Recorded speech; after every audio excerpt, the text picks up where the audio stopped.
What's up, everyday athlete Clubhouse members? Welcome to the Clubhouse Roundtable. We have Derek, Joe, Santino, and myself for this brand new show that we're launching. It's sort of a brainchild of the LeBron James Barbershop, as well as I saw an interview with Carmelo Anthony and Timothée Chalamet. And I thought, man, that's just fucking cool. These guys are just talking to each other, shooting the shit. And I asked these three guys if they were open to joining me in just shooting the shit, having conversations, sharing stories, being vulnerable, being honest, being open, having good laughs, and showing that while running is important to us, it's not everything, and we don't have to take it so seriously. And so we're going to do this every other week, and each one of us is going to have a topic that they're going to throw the softball into the middle of the baseball field, and we're going to run with it and see where it goes. And if the show starts to die down, I do have a game that I played with Lori yesterday that I think would be fun here as well. So the first week one, Santino is going to be tossing the softball into the middle of the diamond, and we'll take it from there. So, dude, I'm going to turn it over to you. What are we going to be potentially talking about, laughing about, crying about? Well, we had kind of discussed yesterday, and you had done a really great video on it that released today with regards to, kind of, I guess, newcomers coming into the fitness space, whatever, this and that. And that was kind of what I was thinking I would throw out today. But I was actually out on my run this morning. And I don't know that we need to sugarcoat it here. The world is on fire right now. Everything is by and large terrible. So it's not necessarily fitness related per se, but what are we doing as individuals here to kind of not even distract ourselves, but what are our goals to navigate the ever-changing kind of new reality of all of this? You know what I'm saying? Is it fitness related? Is it mental health related? What I think it's a very kind of open-ended thing, and I apologize if, for kind of hitting the ground running here. I didn't mean to have it sound as poignant as it did when I just said it out loud. I was thinking it'd be kind of it can be as fun or as serious as you want it to be, but like, what's our plan for survival here? I guess that's kind of the main question. Honestly, I've been thinking about this for at least since 2016. And I haven't done a good job at it, but I do think this year is going to be a turning point for me, and it's facing these things fucking head on. I have a family member who I vehemently disagree with when it comes to these topics, and I got a phone call yesterday to be part of a family conversation, and he was on it, and I was like, fuck no. I'm not getting into this conversation. Don't want to talk to you. Everything that you are standing for is in stark contrast to everything that I stand for that involves specifically my wife, and I'm not here for it. And I don't owe you shit. I don't owe you a conversation. I don't owe you shit. So I just watched the phone ring until it hung up, and I'm done. Like, I don't have to get in there because it's going to hurt my mental health, and I'm not ready for that conversation yet. And so for me, the other part is having these conversations, being open and honest. I mean, the video I shot while I was in New York about men being better, if you see shit like some guy doing something, like we as men who are opposed to that kind of toxic masculinity have to stand up and say shit. And the idea that we're going to gatekeep any of our sports that we participate in, we have to stand up and start saying, no, like, we want you to be here. We want you to hang out. So for me, how am I dealing with it is honestly being more vocal, more honest, more vulnerable, and allowing that stress to release from my shoulders, because I've been carrying it for way too fucking long, man. Absolutely. And that is kind of the thing. I think we can sit here and say, oh, I'm protecting my peace, whatever, this and that. And that's huge. It's important. I don't want to say it's not, but there does, at least for me anyway, kind of come a certain point where it's like, I'm sorry, but we do have to kind of prioritize speaking up for what's right versus, propriety and societal norms, and, oh, so-and-so is family, and, oh, this and that, whatever. So I applaud you for not even entering the conversation yesterday, because what to what end? What is it going to get you? Yeah, I mean, I shut down a conversation when Juan Soto's name came up over a year ago when he signed with the Mets, and I was like, I'm not dealing with your bullshit. Like, don't tell me he can't play right field. Don't tell me he can't. Like, he's a generational talent who's going to be in the Hall of Fame, and now you're going to like try to find one or two things. Like, that mindset What's wrong with is where. Yeah. That mindset is I was thinking. Is where I was thinking this conversation yesterday was going to go, and I was like, if this guy's going to argue about nonsensical bullshit like Juan Soto playing baseball for the Mets, I'm out. Like, I'm out. For sure. What's wrong with Juan Soto, though? to a Mets fan, nothing. I'm just saying, like, yeah. Is this person, or were they mad that were they like a Yankees fan? And they're like, yeah, they're a Yankee fan, of course. Oh, well, there you go. Yeah.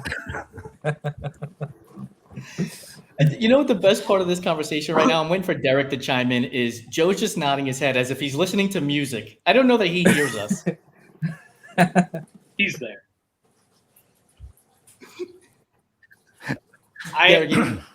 Go ahead. Yeah, I mean, get in the groove. Just get in the groove. It's an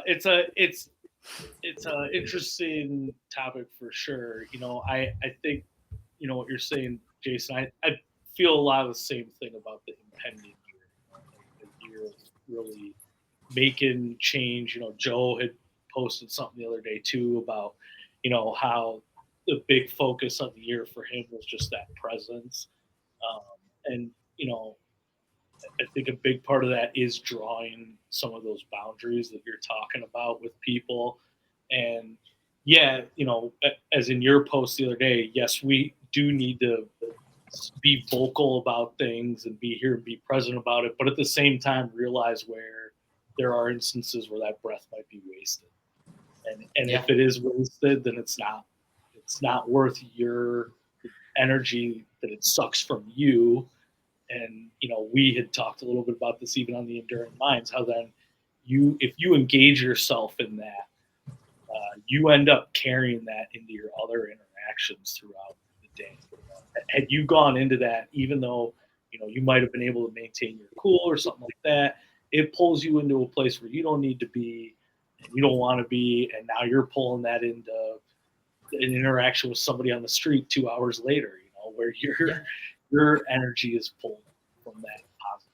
So I think the drawing those boundaries is really important. I had this conversation with Mike Runs Marathons a while ago. Michael Bridges is his name.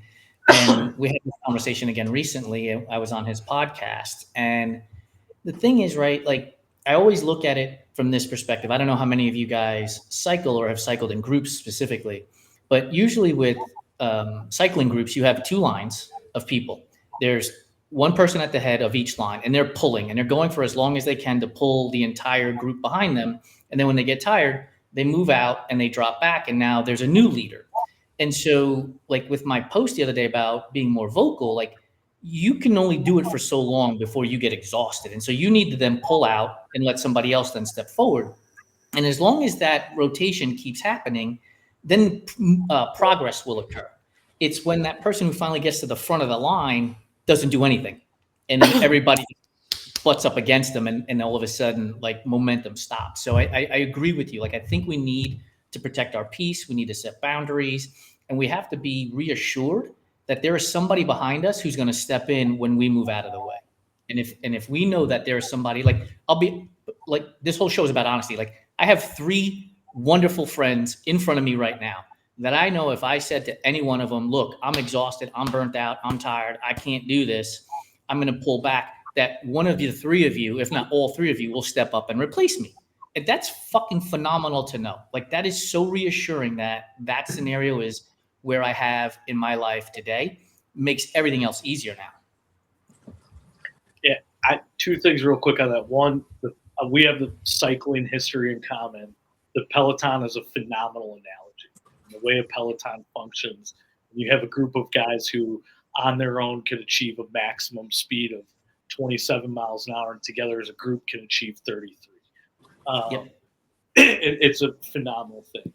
And also just, with that, the fact that not just standing up and saying things like we were talking about, but a big thing for me in the year going forward is just having that compassion in my everyday life and showing it and bringing it out. We had a conversation the other day about, telling people you love them, using the actual physical words. I love you on a more regular basis with people.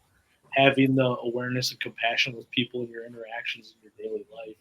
And I think that having that mentality and doing that brings that into that more communal thing. You start to do it, people see it, you're bringing them into that Peloton. Yeah. It's almost more like coalition building or something like that. And, Derek, not to put words in your mouth, but I think I kind of had an aha moment listening to you. It's probably less about, overall protecting my peace. I can only speak for myself here, but it's more about kind of protecting that energy, because it is a finite resource. We only have so much of it. So, we want to make sure that we're putting it to the best use, especially right now when there are just so many, for lack of a better term, energy vampires out there. You turn on the TV, you open social media, whatever it is. So, yeah. Joe, how are you protecting your peace? Let's get your 2 cents in here.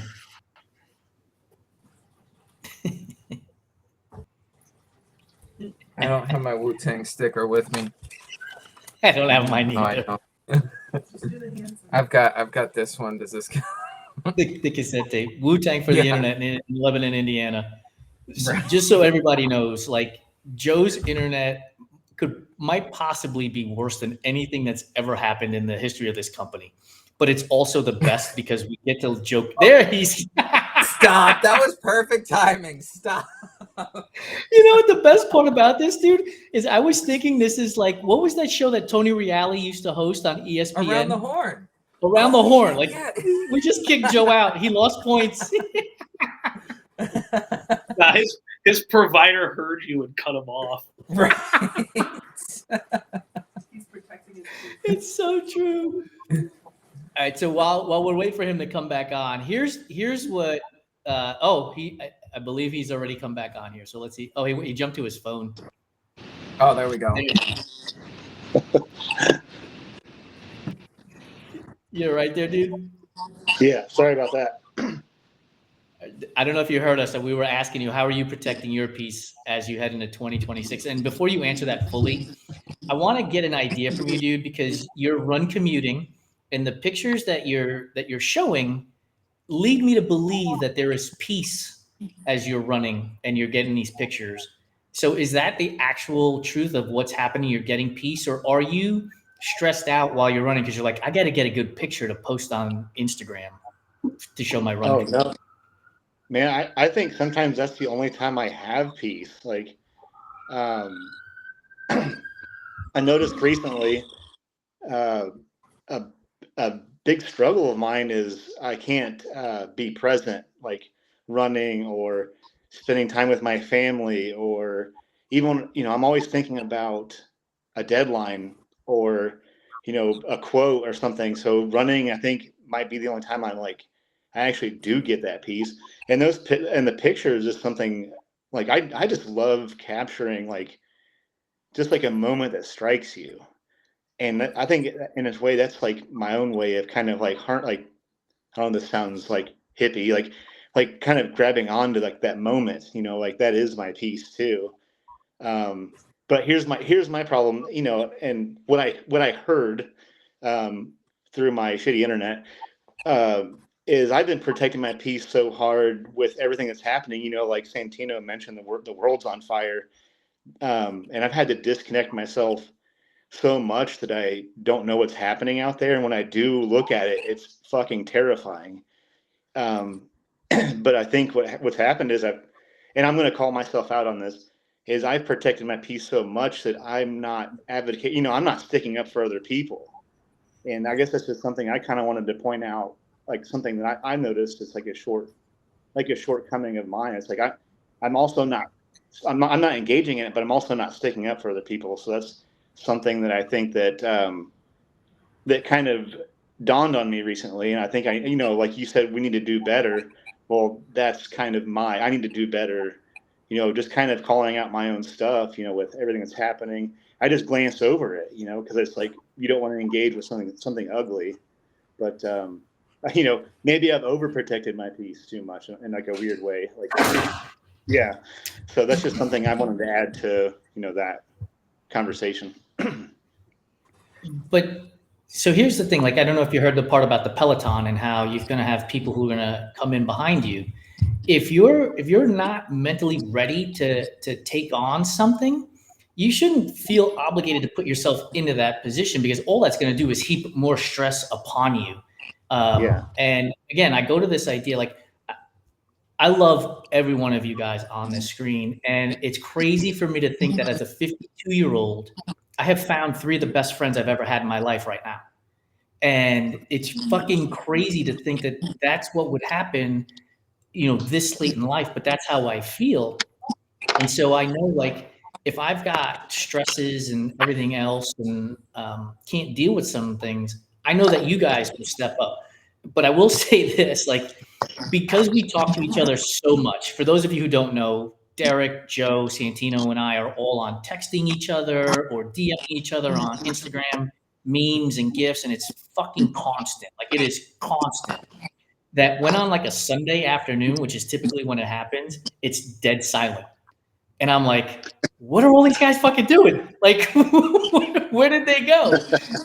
Because it's like, I need the love. Like, the dopamine from the internet doesn't exist, but the dopamine from you guys does. And so if, like, there's no conversation, I'm like, well, what's happening? Like, why aren't we talking? It's so fucking weird.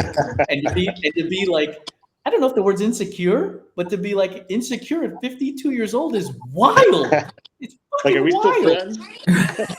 No, I get it, because I think it's one of those things where no matter how much you talk sense, to yourself, like, there's or maybe that's why we all get along. Maybe we're all that same personality type, and people who are listening are like, oh no, this is completely unrelatable, you guys are ridiculous. But there's always that, like, little voice in the back of your head that's like, oh man, they're doing something really fun without me and they don't want to include me. So it's one of those things, I think, where you do kind of expect that kind of daily dopamine hit from the group chat or whatever, or even if it's like a project or something we're working on, and just kind of bouncing ideas off of each other, things like that. It does kind of become another one of those, whatever fires off the reward center in your brain. And then when you have those days where it doesn't happen, and it's not for anything, I literally again, the world is on fire. Sometimes I just have to put my phone in the other room and stare at a wall or something for a minute, just to have that mental reset. But at the same time, it is one of those things where it's like, oh man, did I do something wrong? Is you can be as sensible, you can be as whatever you want about it, but that still doesn't quiet those little nagging, and I think maybe that's one of those things. Maybe that is why we run, why we do a lot of the things we do, is because we are using that as kind of an excuse to quiet those voices a little bit. Before I forget, Joe, can I email you about some RTB Awards business shit we need to take care of? I'm ready. I'm finally ready again. As he was talking, I was like, fuck, I got to email him because we got to take care of some business. I stepped out in my shop for the first time since December 5th today. I'm just like, all right, I got to go clean this shit up.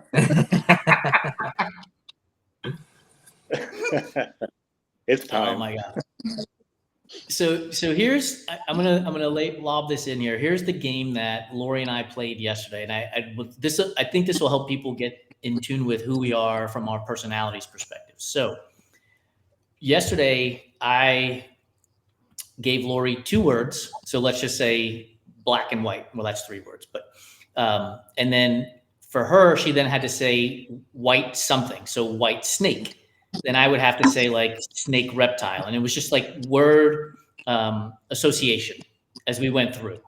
And I was on the floor laughing so hard last night when we were playing this game, which sort of got started with pig or cow. This is how we've been deciding on where we're going to live is we play the pig or cow game. For those of you who don't know, the pig or cow game it's basically yes, no. You get asked a question, yes, no. What's your favorite this? What's your favorite that? And you have to just answer and you move through and you can finally get the answers to it. So it evolved into this game. So I think it would be cool to give people some insight into our personalities so that they'll at least come back for episode 2.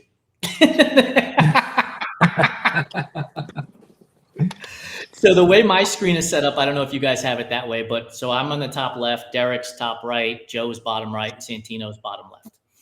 And so we'll go in that rotation. So it'll go from me to Derek to Joe to Santino to me to Derek to Joe to Santino. And so, Derek, I will give you 2 words, that go along with each other, and then you use the second word to come up with your 2 words that will follow down. Make sense? Got it. Okay. So I'm going to go with Snow White. I start with white. Yes. Okay.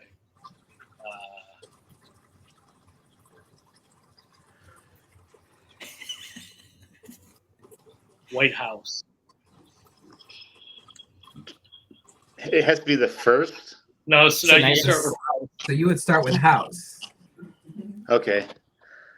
Damn. And it has to have house. What the hell do I do with that? House. I was trying house. I would have said music. House boat. There you go. There you go. Boat party. Oh. Party time.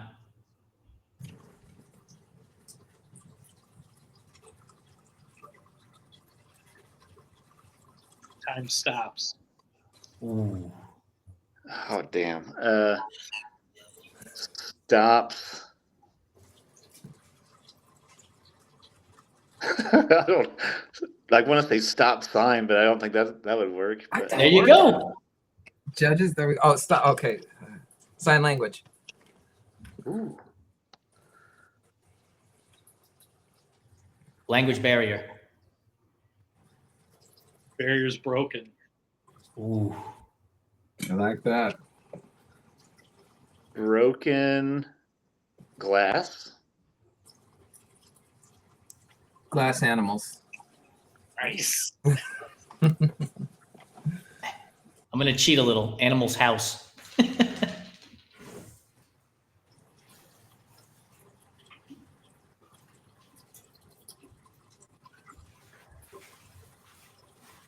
House moving. Moving? Okay.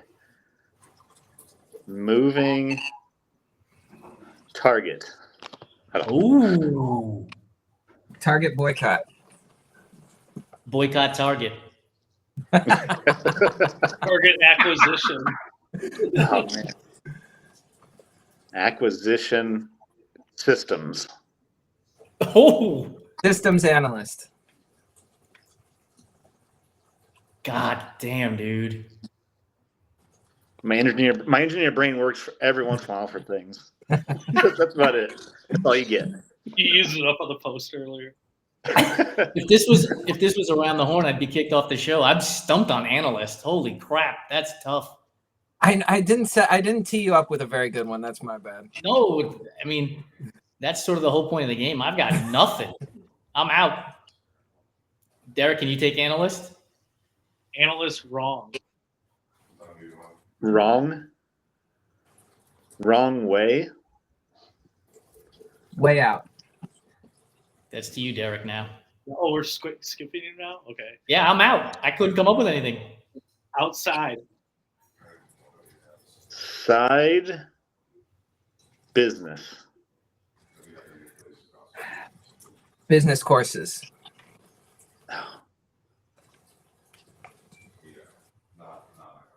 Courses failed. You say failed? Failed dramatically. Ooh. Sorry. No, That's no, all I no, have, no. Santino. My bad. No, because that's it. I'm just throwing out whatever pops into my head first, because you know me, I'm the undisputed champion of overthinking. So, To say the least. I'm gonna filibuster for you right now. If anybody ever texts Santino or posts something to Santino and you're like, peanut butter cookies, and he's like, peanut butter cookies when? In the morning after I've run, in the afternoon for a snack, at night after I've had some wine. Like it's like this goes on forever. It felt, dude. Yeah, I was gonna say there's 4 people here who probably all strongly compete. You know, I'm out. I'm out on dramatically. Oh shit! Dramatically one. Do you say once? One, like One. One. Damn. One. Yeah. Like WN1. One. Oh, one overall. Nice.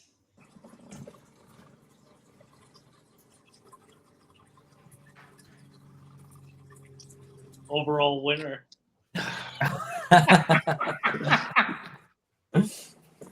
Damn it. Winner.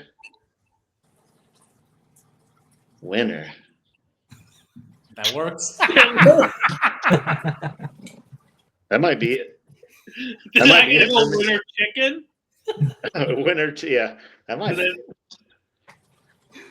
And then I got nothing on that one. we have a Married chicken dinner, dinner. Winner. When he said he disassociates from the internet, he clearly does. Winner. Yeah, I don't got it. Help me out here, Derek. Take it.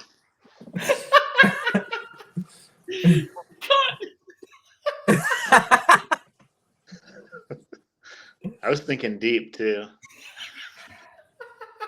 No, that's the thing though. I think it really okay. So this could be the kind of thing where like if you have like and I mean even just like 4, but like if you had like a really big circle, if you got too long to think about it, you're gonna mess yourself up. That's the whole thing. You Don't freeze. think. Yeah, that's true. Yeah. Look at who you're talking to, dude, about not thinking. Right.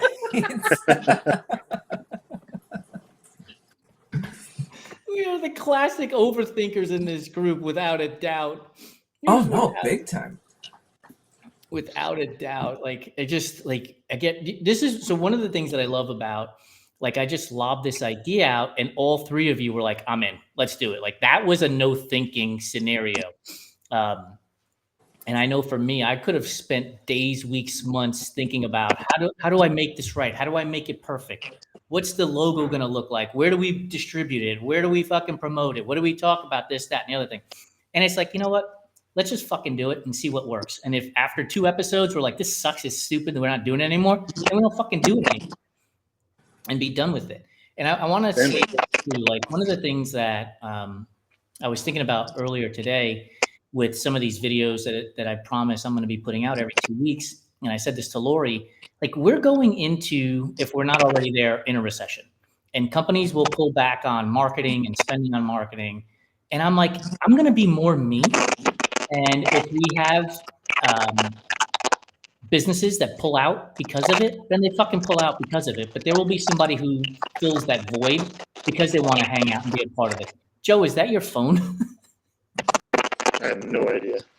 Is there like aliens invading or? Oh my god. I think I'm good. This is the best. Derek, you realize that your fiber optic cable from Chicago to Lebanon, Indiana won't help him with his phone, though. No, I think what it needs to be, it's a bunch of signal boosters. Like, remember back in the day stealing your neighbor's Wi-Fi?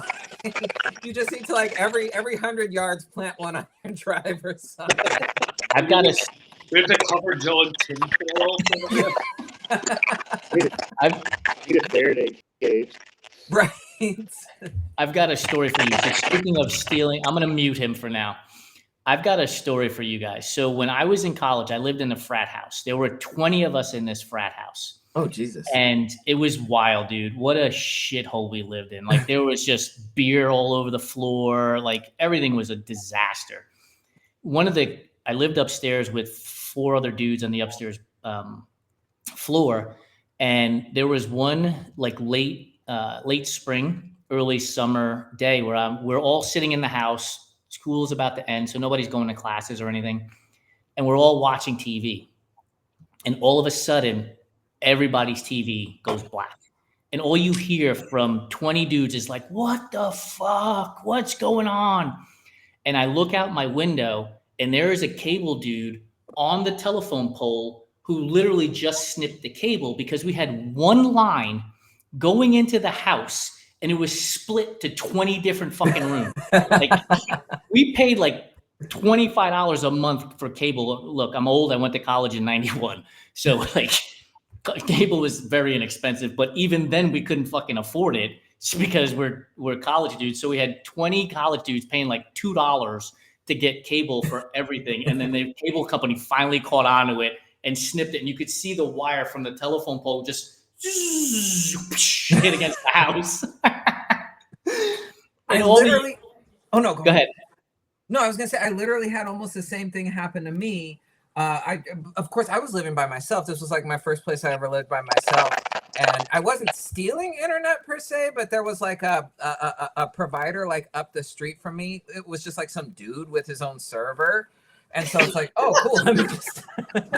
Let me just tap into, and it worked like really great for a while. And then like one day he caught on. He legit like came to my house and talked to me about, like, he wasn't like, oh, you owe me money, whatever. But he's like, you got to stop doing this. So.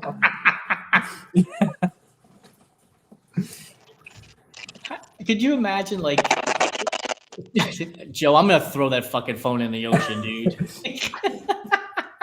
Joe's doing the best he can. Joe told me it wasn't as windy today in Lebanon, Indiana as it was yesterday. And it sounds like there's wind everywhere. Now, Joe, is Lebanon, Indiana near Hawkins, Indiana? Is that what's going on here? We got the upside down coming through, or? I think so. The one they opened up here.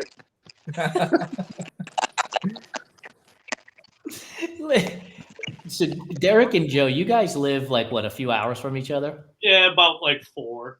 It's a lot further than I thought. Yeah. How often are you guys getting together to run? Not often enough. Yeah, it's been a while. Yeah, we were talking about getting together sometime around the new year, and life kind of happened with a few things for me and Joe, so that didn't pan out. But hopefully something. You guys were, if I'm not mistaken, you guys are talking about doing something soon, right? Like something big, some big excursion outing. We were. That's what we were talking about doing over New Year's. On New Year's Eve, we were going to do some pretty significant mileage there down by Joe in the Knobstone, and he had some things come up at home there. I had some things come up here, and so we ended up having to. The thing is my work gave me one New Year's Day off only. Crazy work. Insanity. We got to make RTB Awards so big, dude, that you don't have to deal with that crap on New Year's Day or Eve anymore, man. And so he could get internet. That's true, yeah. Here's the thing, like, it's become such a thing. We can't move him out of Lebanon, Indiana.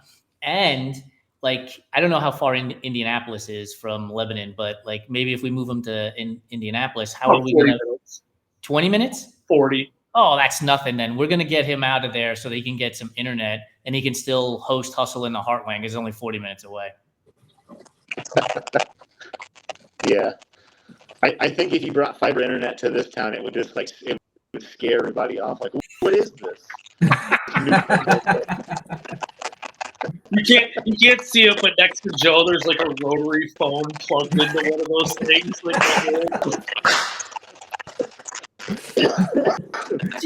So, which one did you have in your house? Did you have the rotary phone that was on the wall, or was it the tap button that was on the wall?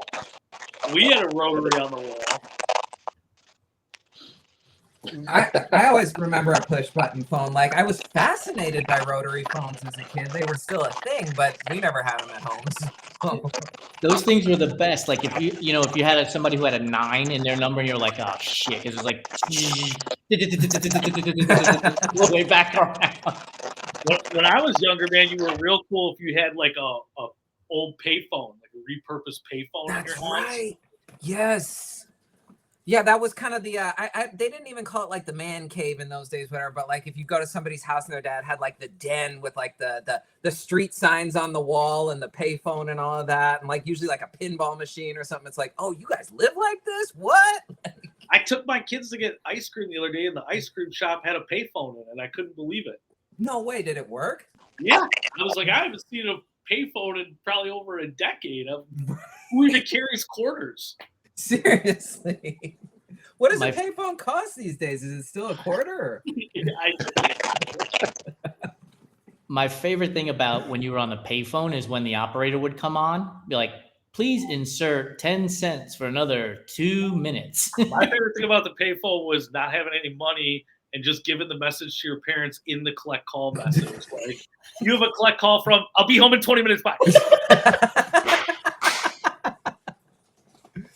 I had the, now I'll really date myself. I had the MCI card that you would, I don't even remember how it worked exactly. You had to put like a code in and then it would ask for your card number and you could just make payphone calls with that. You fancy.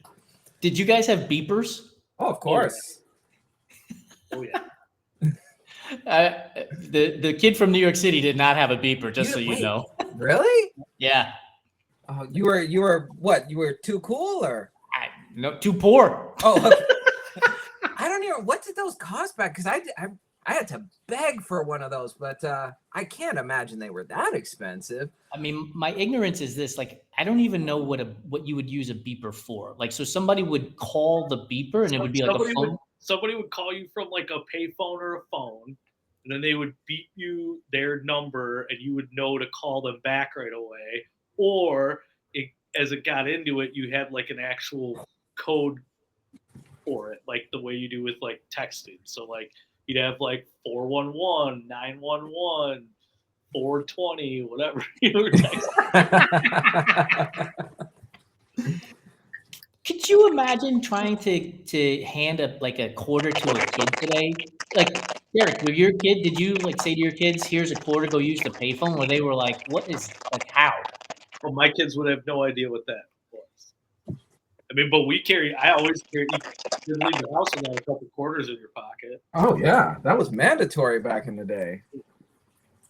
Here's one of the things that I've been thinking about lately is with unhomed people and how hard it has to be today to try to get, because nobody carries cash. I think about that all the time. I'm like, they have to start carrying squares. Like I'm seriously, I think about it all the time. I'm like, it's got to be the worst time in history for that because nobody carries cash. Yep, absolutely. Now my wife occasionally will get like Chick-fil-A gift cards because they do. I don't agree with the company ethos at all, and the food kind of sucks.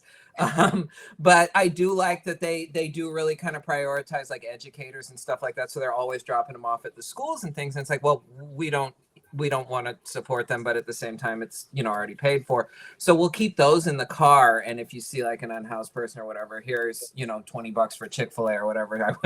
I wish I had cash for you, but we live in a cashless society, so at least you can go eat. I mean, the whole point of this Clubhouse Roundtable is to shoot the shit, but we are runners. And so I want to ask you guys this question. Like, when I run, like, I'm solving world's problems all the time, but I'm awful at remembering my solutions to the world's problems, right? Like, how do you guys manage to keep that shit fresh in your mind so that when you get home, you're like, or when you get to your car or take out a notes, like how do you fucking do it? Because I'm terrible at it. I suck at it too. It's something that I have actually really in the last few months started to consciously make an effort to be better about. I now keep like a note in my notes app in my phone, and I'll actually do it like while I'm running now. Like I'll pull my phone out and hit the voice to text, and I'll just throw a quick note in about a thought I had and back in the pocket. Do you do the same, Santino? I do. No, Notes app is a game changer when it comes to that for sure. Or see, I'm not as smart as you though, Derek. What I'll do sometimes if I don't want to like stop and like actually put it in, I'll have Siri text my number, my idea, so then it shows up that way. And usually it's kind of vague, and Siri doesn't like me, so it's I have to kind of decipher.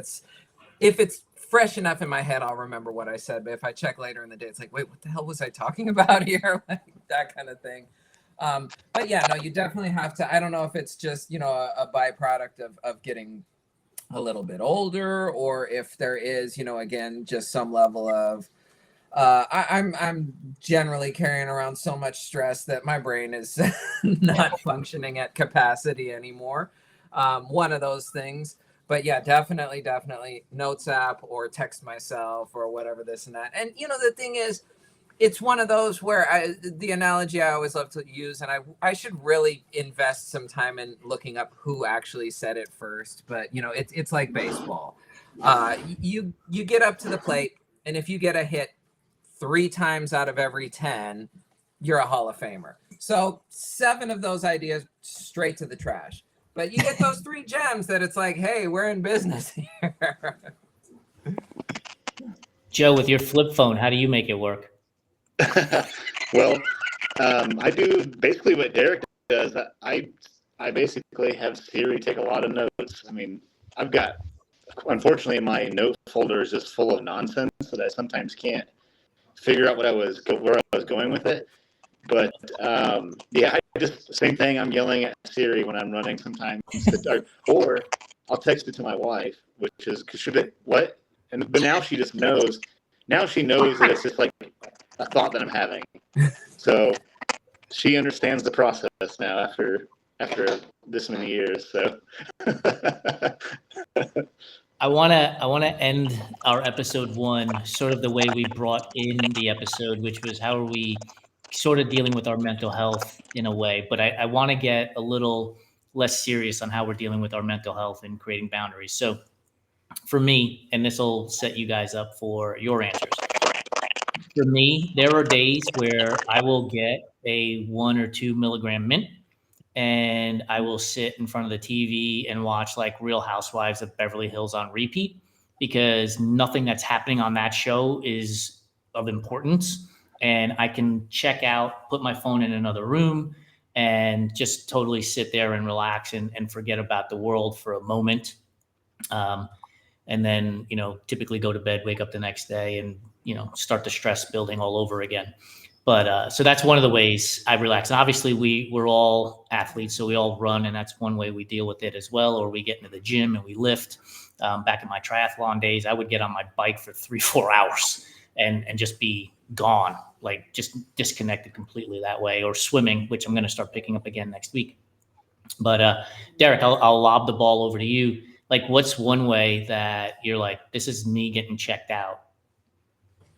Yeah, I mean, obviously, the running is a huge one for me, but it's not everything. I think a big one for me is I've big thing I've adapted is started taking kind of like a moment for myself in the evening. Whether that is just like, I live close to a river, walking down by the river at sunset and sitting on the dock for 20 minutes and just not looking at my phone, not doing anything, taking that moment. Another big one for me has become being like ultra present during meals. So like I make sure now during meals that I don't have my phone, I don't have a TV, anything. Like I try to be like super present in my meal, like really absorbing the meal itself, the food, everything. And it's something that was like actually a suggestion through like one of the many like daily journals that I use. And it's really made a big difference for me because I'm of that 80s, 90s generation where like for me, mealtime was always like put on a sitcom, sit in front of the TV. Like that's kind of how I grew up, at a TV tray table and at the couch. So that was always kind of like my comfort thing. I would instinctively, without thinking, like sit down to eat a meal and put a show on it, whether it was on my phone or my laptop or whatever. Like not doing that now and being super, super present during that. It's just been kind of like a nice moment. What about you, Santino? I mean, kind of a little of what both of you guys said. I instead of a 1 or 2 milligram, I'm usually somewhere in the 20 to 30 milligram range. Go find, we collect vinyls. I keep saying I want to get, a really nice turntable setup, and I've priced them out and I've looked at it, and I've never actually pulled the trigger. So we just have kind of a shitty Crossley out front, but it does the job. So, just put on like a vinyl and just sit and, just kind of vibe with the music or something. Like music is huge. Music is huge for me. Even beyond that, if I don't necessarily have that, hour or so to kill, I'll sit with, either Ollie, you saw him running back and forth, a little black dog, or, one of the cats or something like that. Or like I was saying before, just kind of put my phone in the other room. And even if it's just kind of stare at the wall and dissociate for a second, where it's like all of my problems are right here, right next to me, but I'm not going to confront them right now. I'm going to give myself, a few minutes. Maybe that's living in denial. Maybe that's not the healthiest, but sometimes you do just need that kind of, let me step away. My problems will still be here when I get back, but I just need to take a moment for myself. And, sometimes that's kind of difficult and you feel accomplished when it's done. So, there is some element of that, but yeah, for sure. I would say, if I had to pick one, it's the music. It really is for me. And that's, I know, Derek, you're a big, kind of eclectic, music fan as well. I mean, we all are here, but it's one of those where it's like, let me, just kind of get into something that I have my running playlists, or I have my music when I'm working with it. Let me listen to something though that I wouldn't listen to at any of those times. And, I'll start flipping through the vinyls, and I'm sure somebody listening is horrified that I use the term vinyls, the fucking record pressings or whatever the cool guys call them. I'll flip through those and I'll find something that's like, oh, I haven't listened to this in 5 years. Let's put this on, that sort of thing. And that is actually really helpful to get those sort of, just let me retreat to my corner and catch my breath sort of moments. What about you, Joe? Well, my thing has been hand tool woodworking. I mean, you can't, in my opinion, you can't be more disconnected from things when you're making something totally without electricity in your hands. But something that's been really my big struggle is I've been trying to meditate, which is fucking terrifying. Like being alone with my thoughts is pretty scary. So I'm working on that. I know this isn't what I do now. This is what I would like to do. I'm setting like intent. I'm trying to set intention for doing things to like disconnect. And one of them is I would like to work on it's so hard because I'm like, I'll just like doom scroll and like soothes my anxiety for some reason, just seeing this like piling shit into my brain. So I've been trying to like work on my digital diet a little bit. I mean, it's hard to do. Like, I mean, literally that's part of podcasting. You have to have social media too. So I've been trying to, set, and while I'm growing a business, you have to have social media to grow that. So I've been trying to like set time aside where I don't even like same thing, like leaving my phone in the other room, which is hard, actually harder than it sounds, but so yeah, things that I'm working on. So Derek gave us dock, and immediately my brain went to sitting on the dock by the bay. And Santino gave us turntables, so immediately I was 2 turntables and a microphone. Joe, you gave me nothing. I got no lyrics from woodworking or phone in the other room whatsoever. So I'm gonna have to work on that for the next episode. It's interesting though that the one commonality that we all had, no matter what the activity was a moment in the day without that technology presence. And I think that's huge. I mean, like Joe said, with the doom scrolling and everything, I mean, you, especially for people who are overthinkers, to be staring at that stuff all day just puts you in the throes, and remembering to take the time without it can be huge. Yeah, dude, it's really fucking hard. Like I went out and ran 10 miles today, and while I was running, like there were moments in the run where my brain was going back to, oh, who's going to look at the Strava account? Who's going to overanalyze my Strava account when I barely even look at it, right? And it's like, oh, that mile was whatever the number was, or that mile was whatever the number was. And that creates that anxiety. And it's in those moments where you have to disassociate. And if somebody's overanalyzing my Strava account, not their own, that's on you, homeboy. Like that's on you, and I can't worry about that shit. Like I'm just gonna go do my run, get ready. I've got a goal of running 3:45 in 2026, and that's the only thing I can concern myself with. But as an overthinker and a person whose basically entire business operates on digital technology and social media and podcasting, you always have an opportunity to be there. And so being able to disassociate from it, being able to remove yourself from it isn't easy, but it sure as fuck is necessary. That's for damn sure. Well, and it's an interesting point, and I kind of wonder if we all kind of had that aha moment, because I think if you went back and asked me maybe definitely like 10 years ago or so, I'd be like, oh, no way, this is great. I want to be, as connected as possible, whatever, this and that. But I wonder if we all just sort of reached a tipping point where it's like, I know for me, honestly, not even being funny, but it really is. It's like the meme where it's like the old people are absolutely right. I hate to say it, but it is the phones. And like, you do just kind of have this aha moment where it's like, we're not meant to be this connected. Like, correct. Yeah. I would totally agree with you. And I will say this. So we spent a week in Manhattan, and we got to meet Amanda Katz and we got to meet Jackie Moore. And one of the things I got from both of those women, but then Mariah Zavala, who Santino you met when we were at the Every Woman's Marathon, she posted something as well. And it really reinforced this idea of boundaries. Like those three women and my wife, Lori, are immaculately unbelievable at setting boundaries. They're like, I am not doing that, whatever that is. And they have protected their peace. And it's amazing to be on the outside looking in and seeing that and having those conversations has now led me to saying, I'm going to set up my own boundaries. And an example was what I told you guys yesterday when I got that phone call. I was like, not today, homeboy, I'm not doing this. And I think that once we're capable of setting our own boundaries and realizing like there's no repercussions. There have been 0 family members who have reached out to me to say, why didn't you pick up the phone?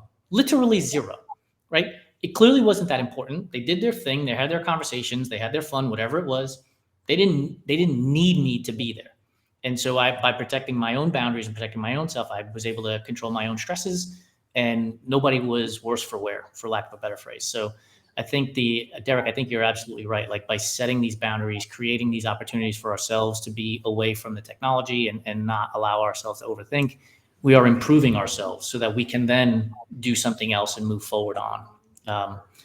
Anything else? Anybody have any parting words before we close? Go ahead. I kind of want to say one quick thing, just because it keeps coming, my mind keeps coming back to it, like this whole conversation from like every 10 minutes somebody says something that makes me think about it. But I know you've talked big about it for this upcoming year for you, for personal goals, things you want to do.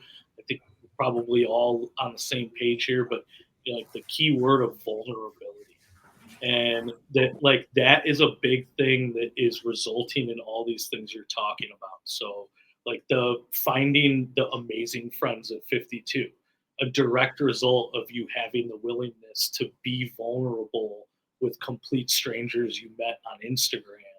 And setting those boundaries are a direct result of you showing the vulnerability that allowed you to discover who you are and what you want those boundaries to be, what it is that you really want out of life, and what it is that you're willing to put by the side and say, this isn't worth my energy.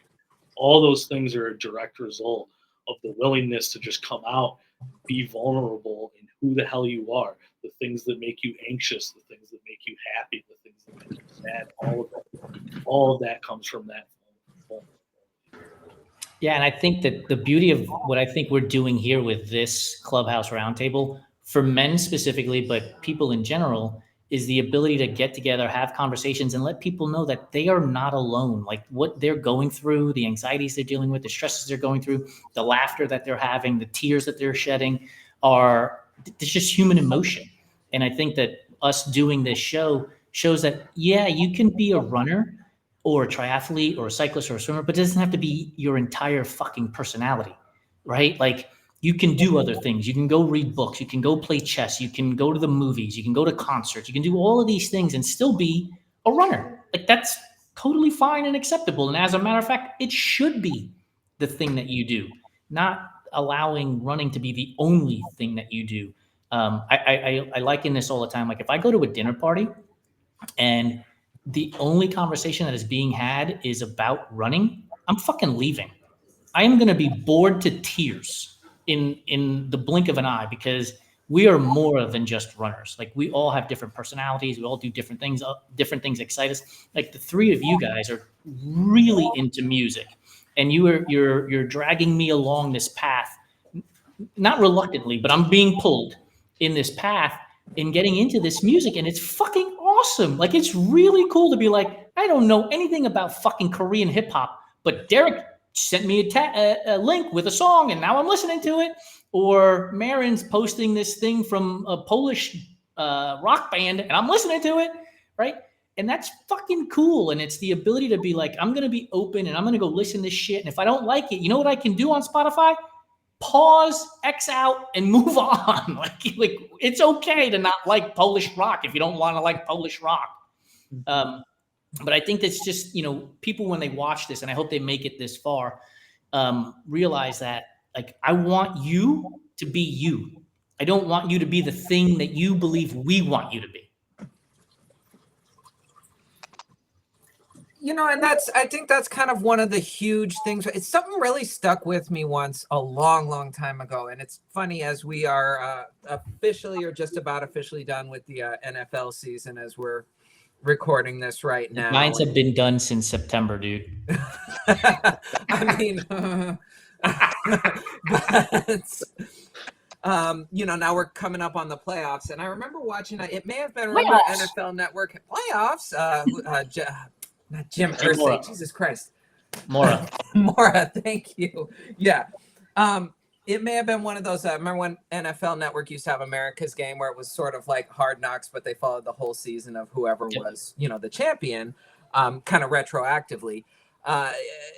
One of those, whatever, it was the St. Louis Rams when they, greatest show on turf, when they won their Super Bowl, which I actually got to hold the real Lombardi trophy for that, which was awesome. But Dick Vermeil was kind of talking to the guys in the locker room after they won, and one thing just kind of, it's always stuck with me. He basically said, never be afraid to say I love you. You know what I'm saying? And I think that's so huge. I don't want to say, oh, just dudes, but I'm far too cool for that, whatever. But I think really that is sort of the, when you strip that statement down to the absolute studs, he is saying, you got to embrace your vulnerability here. And so I do think that I think about that a lot. That was what, 20 something years ago that happened. And I probably once a week think about him saying that. So, it is kind of I try and let it be a guiding principle for me. And, even beyond that, you can kind of repackage it in a lot of different ways. And I think we've all sort of been there. Jason, I know you and I have had this conversation, but, I'll throw it out to everyone before we go here. It's one of those things where, we do have to kind of embrace not just our vulnerability, our cringe. We have to not be afraid to, record ourselves. We finish, we dance, we do, all these, because at the end of the day, it's like, what are we here for? What are we doing any of this for, if not to get something out of it? And I'm going to be a little bit cringe right now. One, not to love you guys. I love you guys. But two, I do want to celebrate. We have cause to celebrate. I just got breaking news like the old fashioned newscasters with, what was that thing in their ear? Anyway, I want to celebrate my wife, her master's thesis was just officially accepted. I just got the text coming through right now. She's of course a fixture on What's in Your Earbuds as well. So that's the thing. It's, you know, let's take our moments where we can get them and not worry about necessarily, you know, how is this going to look to other people? Because ultimately, at the end of the day, what's important is how it looks to us and, you know, those who understand us. Do you know how fucking big that is? Right? Like, we're Hispanics. We're not supposed to be getting fucking approvals for master's thesis. Right. It's not supposed to be a thing. That is fucking awesome. Like, celebrate to the high heavens, man. Congratulations, Heather. That is fucking beautiful. Oh, yeah. All right, guys. I'll work on my exit as well as I worked on my intro, which is to say we'll fuck it up again the next time we record because I don't know how to close out the show. But it's right in line with what Derek is wearing on his beanie, or what's in your earbuds is never really ever fully scripted. We just fucking wing it, and whatever happens during that show. But seriously, appreciate you guys jumping on the Clubhouse Roundtable. It's been a blast. I think one of the things that's going to happen, or at least I'm willing it into existence, is when our guy Ryan Reynolds sees this show, he's going to be like, how do I get on? I can guarantee you that. We need that. We should see, that's the thing. Okay, so everybody who's watching right now, get in on the ground floor. You want to be the guest panelist. That's the whole thing. We'll put you like right in the middle of all five of us here. And then when you fuck up on the circle game, we remove you from the show. There we go. All right, guys. I love you. Thank you so much for hanging out with me. We'll talk to you soon. Love all you guys.